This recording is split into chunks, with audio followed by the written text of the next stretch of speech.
आप सभी का हमारे YouTube चैनल में स्वागत है। आज के इस वीडियो में हम सामान्य विज्ञान से जुड़े 40 इम्पोर्टेंट प्रश्नों को जानेंगे जो कि सभी एग्जाम के लिए महत्वपूर्ण होंगे, चाहे वो रेलवे एग्जाम हो, एसएससी एग्जाम हो या बैंक एग्जाम या पुलिस भर्ती, आर्मी भर्ती, कोई भी एग्जाम हो। सामान्य विज्ञान से प्रश्न पूछे ही जाते हैं। इसमें हम जो 40 प्रश्नों का अध्ययन कर रहे हैं, इसके अलावा जो रेलवे ग्रुप डी और एनटीपीसी एग्जाम होते हैं उसमें सबसे ज़्यादा इम्पोर्टेंट होता है सामान्य विज्ञान। और ये जो 40 प्रश्न है ये 1992 से 2018 के मध्य रेलवे में पूछे गए क्वेश्चन हैं। इसमें सबसे पहला प्रश्न है, हाइड्रोजन बम किस अभिक्रिया पर आधारित है? तो इसका सही आंसर आप गैस भी करें, अर्थात आप इसका आंसर सिलेक्ट करें, जिसके बाद मैं इसमें आंसर बताऊंगा, उसमें आप मैच करेंगे कि आप कितना सही आंसर बता रहे हैं और 40 में से आपने कितना सही किया इसको आप कमेंट बॉक्स में कमेंट करके ज़रूर बताएं। इसमें जो पहला प्रश्न है इसका सही आंसर है बी ऑप्शन, नाभिकीय संलयन। हाइड्रोजन बम नाभिकीय संलयन पर आधारित है। इसके अलावा जो सूर्य में अपार ऊर्जा उत्पन्न होती है उसमें भी नाभिकीय संलयन होता है। इसमें दूसरा प्रश्न है, परमाणु बम किस अभिक्रिया पर आधारित है? तो इसका सही आंसर क्या है आप गैस करें। तो इसका सही आंसर है डी ऑप्शन, नाभिकीय विखंडन। इसके अलावा जो परमाणु भट्टी होता है उसमें भी कौन सी अभिक्रिया होती है? तो नाभिकीय विखंडन की अभिक्रिया होती है। तीसरा प्रश्न है, रडार के आविष्कारक कौन हैं? इसका सही आंसर है अल्बर्ट टेरल।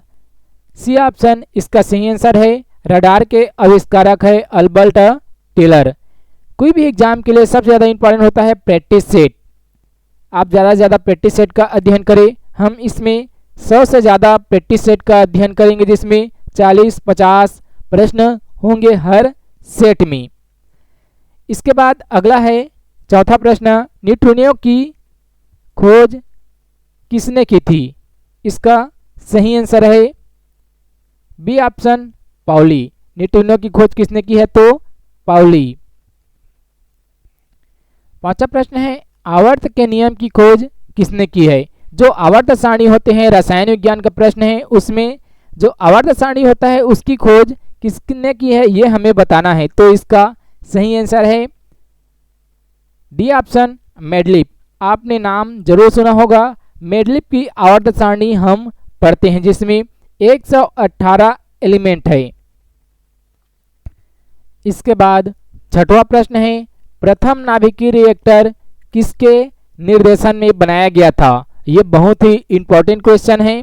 इसका सही आंसर है बी ऑप्शन, एनरिको फर्मी। जो नाभिकीय रिएक्टर है इनको किसके निर्देशन में बनाया गया था? तो एनरिको फर्मी।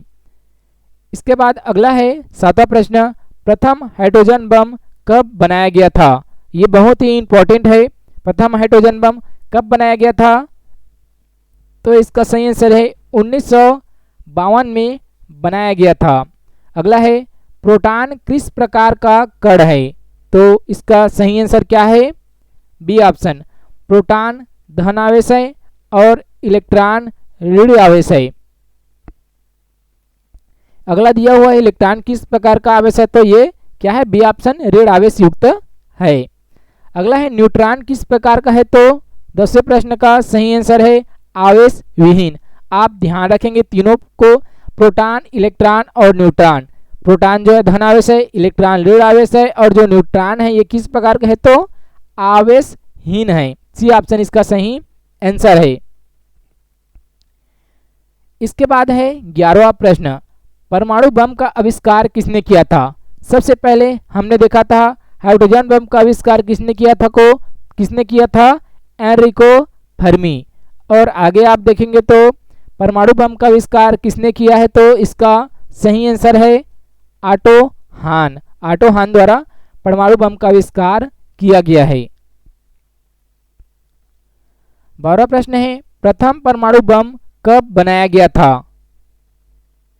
तो इसका सही आंसर है 1945 में प्रथम परमाणु बम बनाया गया था और 1945 में परमाणु बम गिराया भी गया था। इसके बाद है 13वां प्रश्न, इलेक्ट्रॉन की खोज किसने की थी? तो इसका सही आंसर है, आप एक कोड जरूर जानते होंगे, ईथ पर नाच। तो इसमें क्या गया, इलेक्ट्रॉन का था आ रहा है तो जे थॉम्सन, इसका सही आंसर है सी ऑप्शन। जे थॉम्सन द्वारा इलेक्ट्रॉन की खोज की गई थी। और यहाँ देख सकते हैं पर आ गया है तो प्रोटॉन में आ रहा है तो क्या आ गया यहाँ 14वें प्रश्न का, कई बार रदरफोर्ड का न लेकर गोल्ड स्टीन भी इसका सही आंसर लेता है प्रोटॉन का, और यहाँ सही आंसर क्या है तो प्रोटॉन का गोल्ड स्टीन। इसके बाद है 15वां प्रश्न, न्यूट्रॉन की खोज किसने की थी? तो न्यूट्रॉन की खोज किसने की थी? तो ईथ पर नाच आ गया तो न अच्छा आया तो जेम्स चैडविक। इसके बाद 16 प्रश्न है, पोलियो के टीका का खोज किसने किया था? तो इसका सही आंसर है B option, John E Salk द्वारा पोलियो के टीके का खोज किया गया है। अगला 17वां प्रश्न है, डायनामाइट के आविष्कारक कौन थे? तो इसका सही आंसर क्या है, अल्फ्रेड नोबल, जिसके नाम पर नोबल अवार्ड भी दिया जाता है। डायनामाइट के आविष्कारक है अल्फ्रेड नोबल। इसके अलावा जो पाकिस्तान होता है उसकी खोज किसने की थी? तो 18वें प्रश्न का सही आंसर है एंडरसन। आप एक कोड भी याद रख सकते हैं, ईथ पर नाच पाए, पाए मतलब पाकिस्तान और ए मतलब एंडरसन। इसके अलावा अगला 19वां प्रश्न है, निम्नलिखित में से किसकी वेधन क्षमता अधिक है? तो इसका सही आंसर है सी ऑप्शन, गामा किरणें की वेधन क्षमता सर्वाधिक होती है। टेलीफोन का आविष्कार किसने किया था? जो हम बात करते हैं टेलीफोन, उसकी खोज किसने की थी? तो आप देखेंगे इसको, इसका सही आंसर है अलेक्जेंडर ग्राहम बेल। आप ऐसे भी याद रख सकते हैं, जैसे आप किसी को फोन करेंगे तो बेल की घंटी बजता है, ऐसे हम याद रखना है। हम कहते हैं किसी को देखिए फोन बज रहा है, इसी तरह हम कह सकते हैं ग्राहम बेल। और टेलीफोन, फोन लगाते हैं तो घंटी बजती है तो बेल हम इस तरह से याद रख सकते हैं। अलेक्जेंडर ग्राहम बेल द्वारा टेलीफोन का आविष्कार किया गया है। इसके बाद आता है 21वां प्रश्न, सोलर सिस्टम को किसने खोजा? तो इसका सही आंसर है 21वें प्रश्न का, सोलर सिस्टम की खोज किसने की थी? तो इसका सही आंसर है कापरनिकस।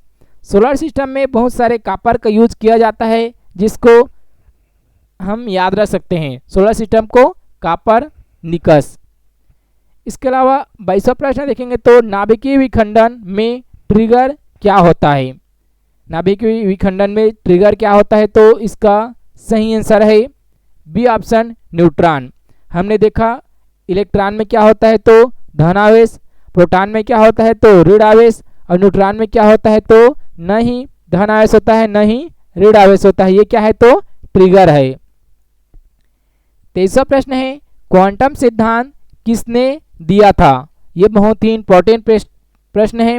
क्वांटम सिद्धांत किसने दिया है? तो इसका सही आंसर है, आप रसायन विज्ञान में क्वांटम सिद्धांत जरूर पढ़ते होंगे। क्वांटम सिद्धांत 4 प्रकार के होते हैं। इसमें सही आंसर है सी ऑप्शन, मैक प्लांक इसका सही आंसर है। 24वां प्रश्न है, रेडियोधर्मिता का आविष्कार किसने किया है? तो इसका सही आंसर क्या होगा? आप जानते भी होंगे इसको, आप कमेंट बॉक्स में कमेंट करके जरूर बताएं। इसका सही आंसर है हेनरी बेकरल द्वारा रेडियोधर्मिता की खोज की गई है। अगला 25वां प्रश्न है, प्रसिद्ध बिग बैंग थ्योरी किस मुख्य सिद्धांत पर आधारित है? ये प्रश्न बहुत बार पूछा है, चाहे वो स्टेट एग्जाम हो या सेंट्रल एग्जाम हो, रेलवे हो, बैंक, बहुत बार बिग बैंग थ्योरी के बारे में पूछा जाता है कि यह किस सिद्धांत पर आधारित है। तो हम आपको बता दें, जो बिग बैंग थ्योरी है ये डॉपलर प्रभाव पर आधारित है। बी ऑप्शन इसका सही आंसर है। 26वां प्रश्न है, इनमें से कौन सूक्ष्म तत्व है?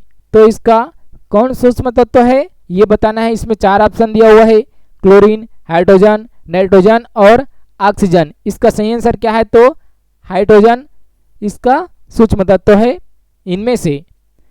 27वां प्रश्न है, भारत का प्रथम परमाणु रिएक्टर किस नाम से जाना जाता है? इसमें 4 ऑप्शन दिया हुआ है, ट्राम्पे, अप्सरा, अग्नि और नाग। जनरल नॉलेज का ये बहुत ही इंपॉर्टेंट क्वेश्चन है, इसके अलावा विज्ञान में भी ये बहुत ही इंपॉर्टेंट होते हैं। 27वें प्रश्न का सही आंसर क्या है? अप्सरा, जो कि तारापुर में लगाया गया था। तारापुर परमाणु जो घर बनाया गया है वहां पर, और अप्सरा पहला परमाणु रिएक्टर था। अगला प्रश्न है 28वां प्रश्न, इलेक्ट्रॉन के आवेश का निर्धारण किसने किया था? तो इसका सही आंसर है मिलीकॉन, डी ऑप्शन इसका सही आंसर है। अगला प्रश्न है 29वां प्रश्न, परमाणु में अवस्थित सबसे हल्का कण होता है। परमाणु में इलेक्ट्रॉन, प्रोटॉन और न्यूट्रॉन होता है, तो इसमें से सबसे हल्का कौन होता है? यहाँ बताया गया है सबसे हल्का कौन होता है, तो इसका सही आंसर है बी ऑप्शन, इलेक्ट्रॉन। 30वां प्रश्न है, लकड़ी की आयु ज्ञात करने में सहायक है। जो लकड़ी होती है उसको हम उसकी आयु ज्ञात करने के लिए हम तो वलयों की संख्या को गिनते हैं, लेकिन यहाँ वलयों की संख्या नहीं बताई गई है, तो हम उनकी आयु यदि वो समाप्त हो गई है तो उन्हें किससे गिनते हैं? जैसे जैव अवशेष बनते हैं उनको, तो हम उन्हें कार्बन 14 से ज्ञात करते हैं। इसके बाद है अगला 31वां प्रश्न, पॉजिट्रॉन किसका प्रतिकरण है? पॉजिट्रॉन किसका प्रतिकरण है? तो इसका सही आंसर है इलेक्ट्रॉन का प्रतिकरण है पॉजिट्रॉन। 32वां प्रश्न है, पृथ्वी की आयु का आकलन किया जाता है। जो पृथ्वी है हम जहाँ रहते हैं, जहाँ पर 70%, 71% जल और 29% स्थलखंड है, जिस 29% में हम निवास करते हैं। ये भी क्वेश्चन आता है कि पृथ्वी के कितने प्रतिशत भाग में जल है, तो 71% भाग में जल है। पृथ्वी की आयु की गणना आकलन किससे किया जाता है? बहुत ही इंपॉर्टेंट क्वेश्चन है, और इसकी विधि क्या है? तो कार्बन डेटिंग 14 नहीं है, आपको क्या लगाना है? यूरेनियम डेटिंग से लगाना है। पहला ऑप्शन इसका सही आंसर है। अगला प्रश्न है, गामा किरण की खोज किसने की थी? गामा किरण की खोज किसने की थी? इसका सही आंसर है पॉल विलार्ड द्वारा गामा किरण की खोज की गई थी। 33वें प्रश्न का सही आंसर है बी ऑप्शन। इसके बाद है 34वां प्रश्न, जीवाश्म की आयु का निर्धारण किसके द्वारा होता है? जो जीवाश्म होता है, हमने पहले ही ये बताया आपको, जीवाश्म होता है उसकी आयु का निर्धारण किससे होता है? तो रेडियो कार्बन डेटिंग C14 के तहत होता है। अगला है 35वां प्रश्न, पोलोनियम की खोज किसने की थी? तो पोलोनियम की खोज किसने की थी? इसका सही आंसर है सी ऑप्शन, मैरी क्यूरी द्वारा पोलोनियम की खोज की गई थी। अब ये क्वेश्चन आपके लिए है, इसको आप कमेंट बॉक्स में कमेंट करके जरूर बताएं। अक्रिय गैसों की खोज करने का श्रेय किसे प्राप्त है? इससे यदि आप इसका आंसर कमेंट बॉक्स में देते हैं तो हमें लगेगा कि आपने वीडियो को पूरा 36 प्रश्न तक देखा है, और आपका कितना सही होगा, जितने इसमें प्रश्न है उनमें से आप इसको कमेंट बॉक्स में कमेंट करके जरूर बताएं, और अपनी तैयारी को करते रहें आगे और एग्जाम के लिए। 37वां प्रश्न है, डायनामाइट बनाने में किस गैस का प्रयोग किया गया था? डायनामाइट हमने बताया था अल्फ्रेड नोबल द्वारा बनाया गया है डायनामाइट,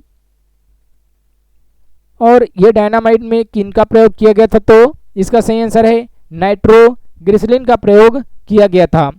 38वां प्रश्न है, हाइड्रोजन बम किसने विकसित किया था? हमने आपको पहले ही बताया, एक दोबारा आ गया है ये क्वेश्चन। सॉरी, वो परमाणु बम था, यहाँ इसका सही आंसर है सैमुअल कोहेन। इसके अलावा है परमाणु बम का विकास किसने किया था? तो इसका सही आंसर है डी ऑप्शन, जे रॉबर्ट ओपेनहीमर द्वारा परमाणु बम का विकास किया गया था, न कि ये आविष्कार है, इसलिए इसका सही आंसर दूसरा आ रहा है। यहाँ आप देखेंगे तो जो परमाणु रिएक्टर था उनका खोज किसने किया था? तो एंडिको फर्मी। हाइड्रोजन बम का जो था वो किसने किया था? तो एडवर्ड टेलर द्वारा किया गया था। इसमें थोड़े से अंतर है क्योंकि ये विकास किया गया है, न कि आविष्कार किया गया है। हमने 39 साइंस से जुड़े बहुत ही इंपॉर्टेंट प्रश्नों को जाना। यदि जानकारी आपको अच्छा लगे तो लाइक जरूर करें। यदि आपने हमारे यूट्यूब चैनल को अभी तक सब्सक्राइब नहीं किए होंगे तो सब्सक्राइब करें।